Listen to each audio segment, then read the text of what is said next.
आज उत्तर प्रदेश को हम जिस दिशा में आगे बढ़ा रहे हैं, उसमें उनका बहुत अच्छा मार्गदर्शन और योगदान उत्तर प्रदेश को प्राप्त होता रहा है। देश की रक्षा मंत्री के समय उन्होंने देश में जब यूनियन बजट में 2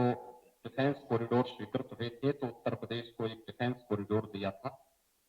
आज इस डिफेंस कॉरिडोर में लगभग 50,000 करोड़ रुपए के निवेश के प्रस्ताव हमें प्राप्त हुए हैं और उसे हम तेजी के साथ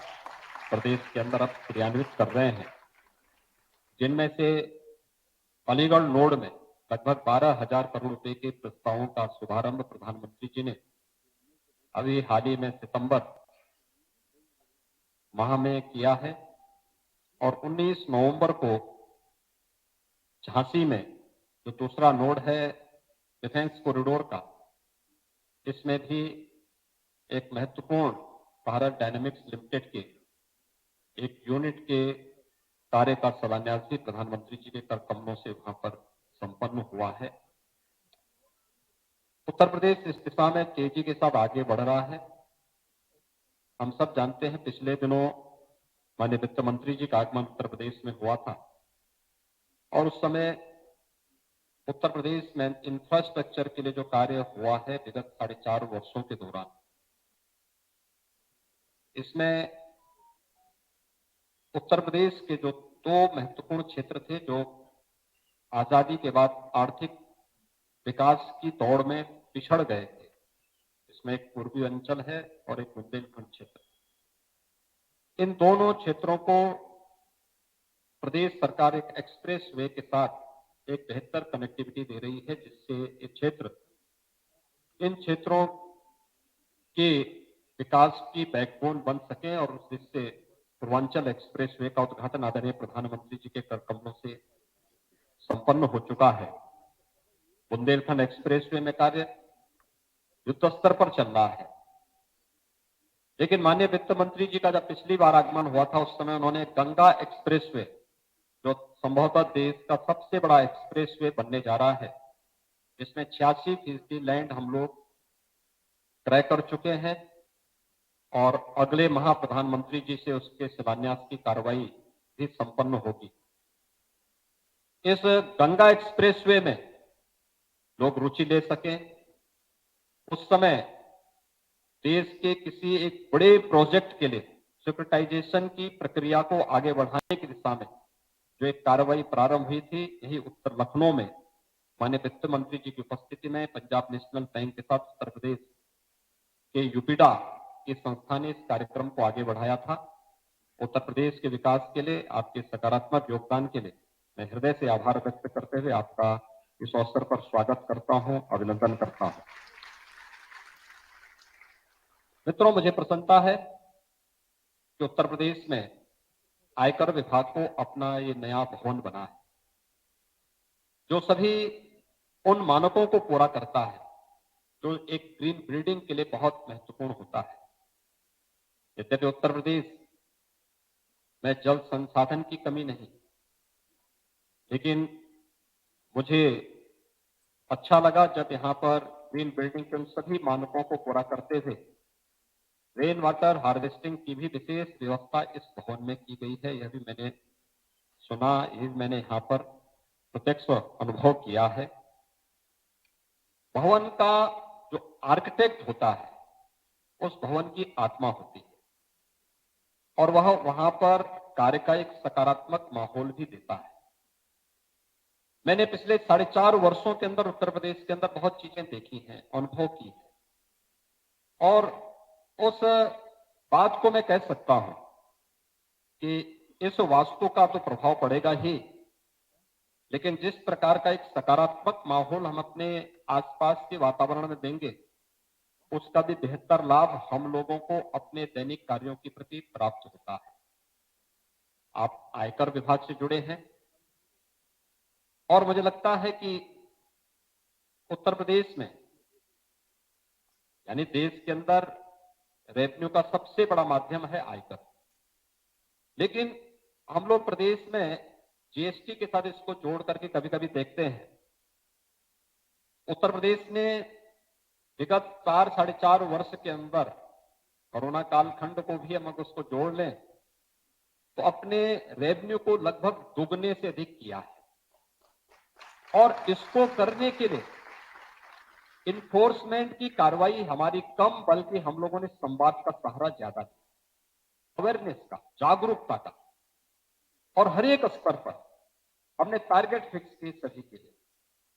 कि देखो, आप जनता से संवाद बनाइए। होता क्या है, एक कॉमन मैन, एक सामान्य नागरिक जो होता है, एक सामान्य व्यवसायी, सामान्य उद्यमी, वह टैक्स देना चाहता है, लेकिन उसकी जटिल प्रक्रिया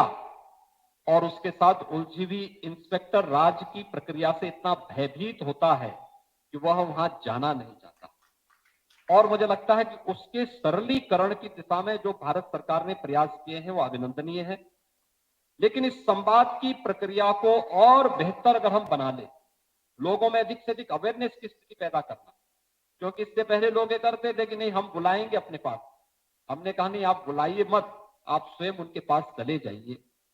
और आप उनके पास जाएंगे तो वह स्वयं ही इस दिशा में आगे बढ़ेंगे, और आप देखेंगे कि आपका रेवेन्यू अपने आप बढ़ता हुआ दिखाई देगा। रजिस्ट्रेशन होंगे, लोग उसके साथ जुड़ेंगे, उनको उसका प्रशिक्षण देना पड़ेगा, और उनके प्रशिक्षण के साथ जब आप स्वयं जुड़ेंगे, एक आत्मीय भाव के साथ उसके साथ जुड़ेंगे, तो आप देखेंगे कि धीरे धीरे हर व्यक्ति के मन में चोरी की प्रवृत्ति नहीं, बल्कि वह इस पूरी प्रक्रिया का एक हिस्सा अपने आप को मानेगा, और अपने व्यवसाय का या अपने कार्य के, अपने स्वयं के व्यवसाय का एक हिस्सा इसे मान करके, इसके साथ जुड़ करके गौरव की अनुभूति करेगा। और मुझे लगता है कि उस प्रक्रिया को हम करेंगे तो उत्तर प्रदेश में ढेर सारी संभावनाएं हैं। मैंने इस बात को देखा, ये वही उत्तर प्रदेश है जिसमें निवेश नहीं होता था, लोग भयभीत होते थे, क्योंकि उनको स्वयं की सुरक्षा का तो खतरा होता ही था, लेकिन स्वयं की सुरक्षा के साथ साथ जो पूंजी लगाएगा, वह पूंजी भी सुरक्षित रहेगी कि नहीं रहेगी, इसका भी एक खतरा होता था। उत्तर प्रदेश ने इस दौरान कानून व्यवस्था की एक बेहतर स्थिति का मानक तय किया। आज उत्तर प्रदेश की कानून व्यवस्था एक नजीर है, और वह हर एक व्यक्ति को प्रदेश के अंदर उन सभी रिफॉर्म के साथ प्रदेश ने अपने आप को जोड़ा है जो भारत सरकार ने समय समय पर देश के अलग अलग राज्यों के लिए लागू किए थे। और मुझे बताते हुए प्रसन्नता है कि 2015-16 में जिस राज्य की ईज ऑफ डूइंग बिजनेस में रैंकिंग 14वें स्थान पर थी, आज वही उत्तर प्रदेश आज दूसरे नंबर पर ईज ऑफ डूइंग बिजनेस में पूरे देश के अंदर है। प्रधानमंत्री मोदी जी के मार्गदर्शन में उन्होंने रिफॉर्म पर सदैव जोर दिया है। नियमों को जितना हम सरलीकरण कर लें, जितना आसान कर लें, जितना हम उसके प्रति आम नागरिक को अपने साथ जोड़ लें, उद्यमी को जोड़ लें, वह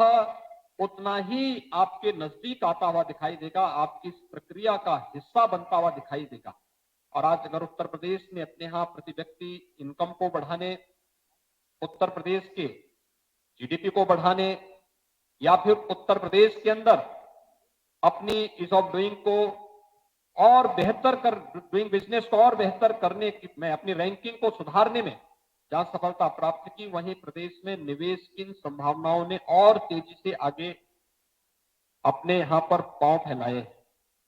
आज मुझे बताते हुए प्रसन्नता है कि विगत 4.5 वर्ष के अंदर प्रदेश लगभग 3 लाख करोड़ रुपए से अधिक के निवेश, तो जो हम लोगों ने पहला इन्वेस्टर समिट किया था, मुझे याद है जब मैं पहले इन्वेस्टर समिट के लिए आदरणीय प्रधानमंत्री जी को आमंत्रण देने के लिए गया था, तो प्रधानमंत्री जी मेरी बात पर बहुत हंसे। उन्होंने कहा उत्तर प्रदेश में इन्वेस्टर समिट, मैंने कहा हाँ। उन्होंने कहा उत्तर प्रदेश में बहुत मेहनत करनी पड़ेगी। हमने कहा मेहनत करेंगे, आप उद्घाटन में आ जाइए। आप आश्चर्य करेंगे, उत्तर प्रदेश में प्रधानमंत्री जी का आगमन होता है। आगमन के साथ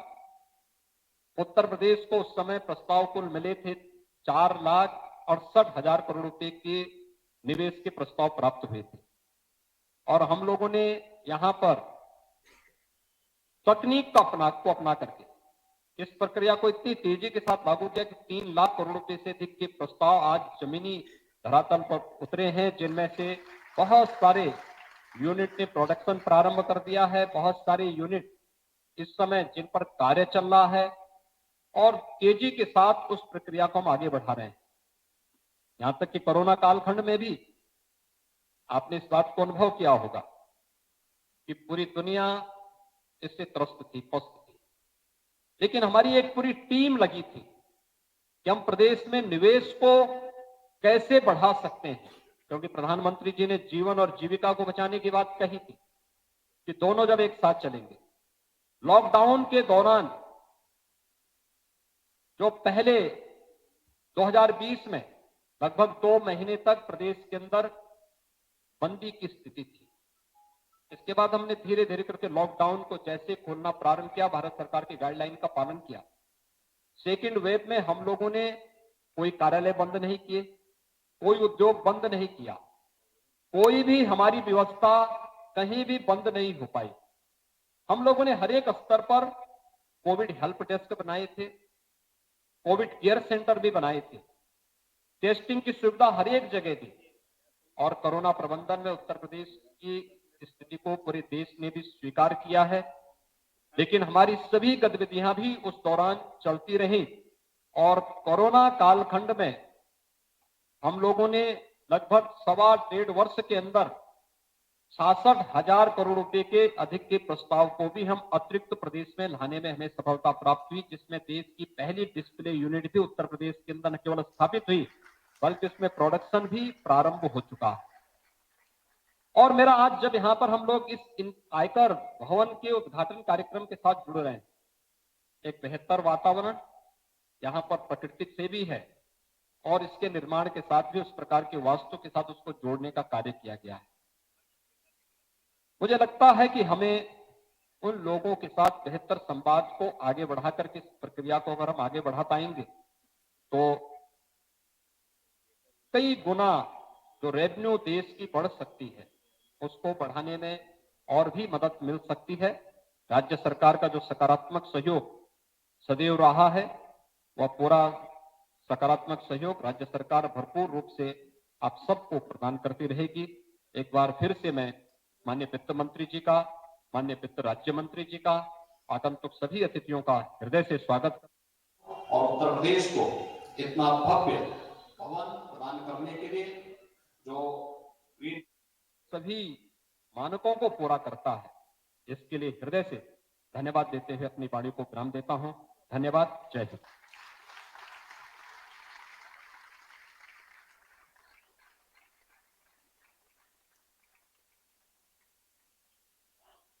आपके प्रेरणादायी उद्बोधन